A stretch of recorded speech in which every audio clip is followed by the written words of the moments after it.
tidak ada ilanya, tidak ada linya, berarti maknanya bisa lebih luas daripada sekedar ini.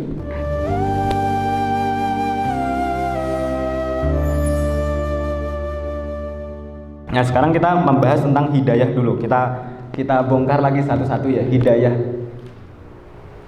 Jadi hidayah itu apa sih sebetulnya? Ada beberapa orang itu ketika kita doakan seperti itu tuh tersinggung.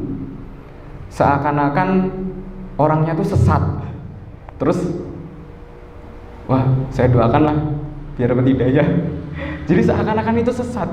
Padahal hidayah itu nggak mesti sesat. Minta hidayah itu nggak mesti sesat. Nyatanya kita sholat kan minta hidayah terus. Apa kita sesat? Betul kan? Nah, maka hidayah itu nggak harus sesat dulu terus kemudian diberi hidayah, itu bukan. Tapi siapapun itu tuh bisa minta hidayah dan siapapun itu bisa diberikan hidayah. Hidayah itu terbagi menjadi dua, Pak Bu. Ada yang khusus, ada yang umum.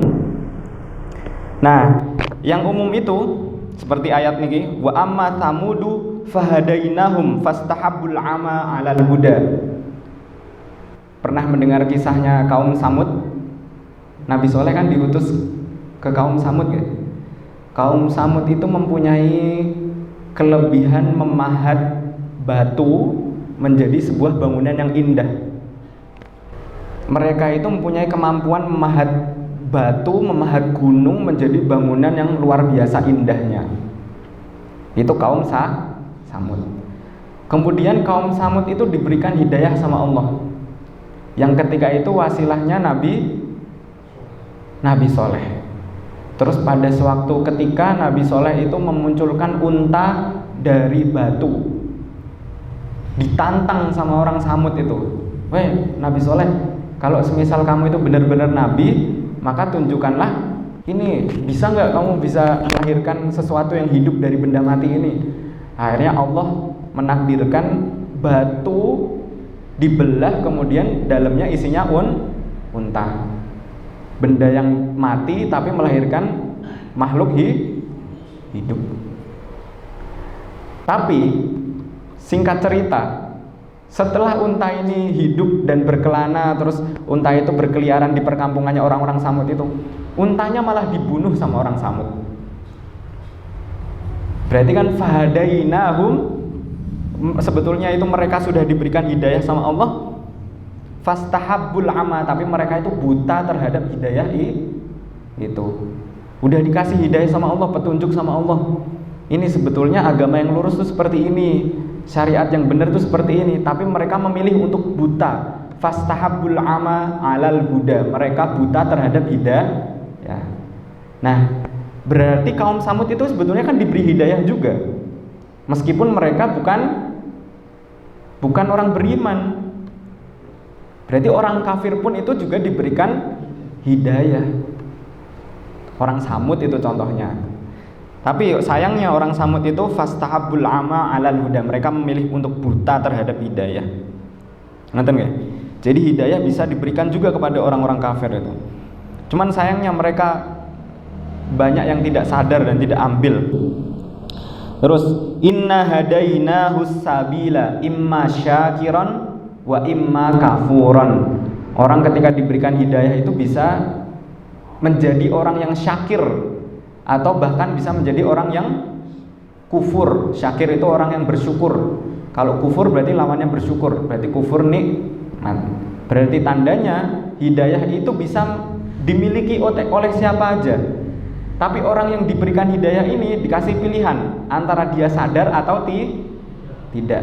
Imma syakiran wa imma kafuron. Ngerti nggih? Ini hidayah yang secara umum, bisa kepada siapa saja. Kemudian yang kedua adalah hidayah khusus, petunjuk yang khusus. Sebagaimana ayat Allah, ulaikal ladzina hadallahu fabihudahu muqtadih. Sesungguhnya merekalah yang diberikan hidayah sama Allah, maka ikutilah orang-orang itu. Ikutilah orang-orang itu. Nah, artinya hidayah khusus ini diberikan kepada orang beriman, orang yang sudah taat. Orang yang sudah alim itu diberi hidayah sama Allah ini namanya hidayah khusus. Nah, orang-orang yang bisa membaca hidayah Allah ini, orang yang bisa membaca kalau dia itu dapat hidayah, ikuti orang itu. Gampangannya ada kiai atau ulama, alim ulama. Kemudian alim ulama ini memberikan arahan dan sebagainya. Itu ditaati. Ngoten nggih? Karena kiai ini, orang alim ini telah diberikan hidayah. Berarti hidayah yang pertama itu bisa juga diterima orang kafir. Hidayah yang khusus dia tidak bisa dimiliki kecuali orang yang beriman, orang yang alim, orang yang mendekat kepada Allah. Itu hidayah khusus. Terus faman yuridillahu ayyahdiyahu yasrah sadrahu lil Islam. Ciri-ciri orang kalau misalnya diberikan hidayah sama Allah itu hatinya lebih lembut terhadap Islam. Kajian seperti ini itu lembut, terus kemudian mendengarkan ayat Al-Quran tuh hatinya tersentuh. Nah, itu termasuk orang yang diberikan hidayah. Ya. Kalau kita orang beriman terus kemudian kita minta hidayah terus sama Allah, berarti artinya kita minta untuk dilembutkan hatinya sama Allah. Bukan berarti kita sesat terus kita minta biar gak tersesat, tapi biar bisa lebih baik. Kita sudah baik menjadi lebih baik. Itu artinya kita meminta hidayah terus sama Allah. Terus ada ayat seperti ini juga. Innaka la tahdi man ahbabta walakinnallaha yahdi may yasha. Sesungguhnya kamu ya Muhammad tidak bisa memberi hidayah kepada siapapun yang kamu cintai, tapi Allah yang memberikan hidayah itu kepada siapapun yang dikehendaki. Nonton nggih? Innaka la tahdi man ahbabta walakinnallaha yahdi may yasha. Berarti artinya hidayah itu cuman kekuasaannya Allah. Kita nggak bisa memberi hidayah ke orang, yang bisa Allah. Kita cuman jadi wasilah. Nonton nggih? Ini saya percepat soalnya pembahasannya agak panjang ini.